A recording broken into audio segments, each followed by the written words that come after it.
what visual aids and or maybe design choices would you be making that might help foster like more of an immersive learning environment, getting the kids engaged?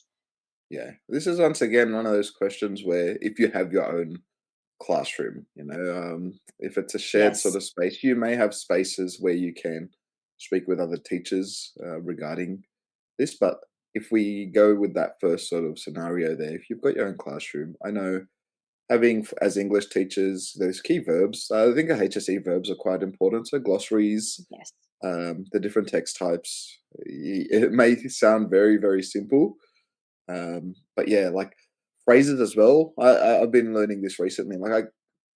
As I'm saying in my sort of current setup at my school, like I don't have my own classroom. However, I find I print a lot of things out or send a lot of worksheets to kids. But some of these worksheets I may put up, which include different ways of sort of expressing yourself in different types of text types. So, for example, for a um, persuasive essay, you're going to have different types of thesis statements or what is a thesis statement, and there's some of those the key terms that you associate with those respective text types. You might pop them up.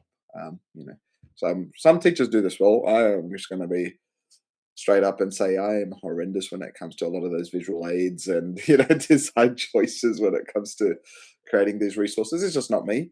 However, I love it when I do go into classrooms where teachers do have some of these wonderfully created posters and elements up there, just so you can point to them. They're your tools when you are teaching, and like we just mentioned before, they give you greater focus and direction as well, and again show that element of preparedness that kids will really engage with, and then develop that foundation of trust with you. So yeah, that's probably one of those things with visual aids, and then some of those design choices. Mhm. Mhm. You I make would an also excellent point establish. about oh, Oh, sorry. sorry. Mhm. And so yeah, I would also establish like the rules as well. So some of those respectfulness sort of things. So what are the things or values of your school? I'm keeping those up in your classroom. Those are your behavior expectations. This is my classroom. This is what is expected in here. And again, it's Yeah. visual reminders. These are visual reminders. I know certain teachers for year sevens coming up might have like little star charts or boards where if kids get to a certain sort of level in terms of the work that they've completed, they might get like some sort of prize, or the class gets an activity or a free lesson, or I don't know, like it could be anything. But it's something that kids Mhm. look forward to, and those visual aids will Mhm. definitely help foster that immersive learning.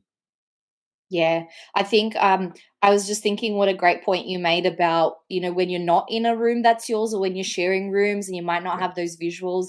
I know some people who will have these visual aids in like a PowerPoint or a yeah, slides, and therefore they could always project that if they feel like the class really needs it. You often find you have some classes that need mm, it more than others.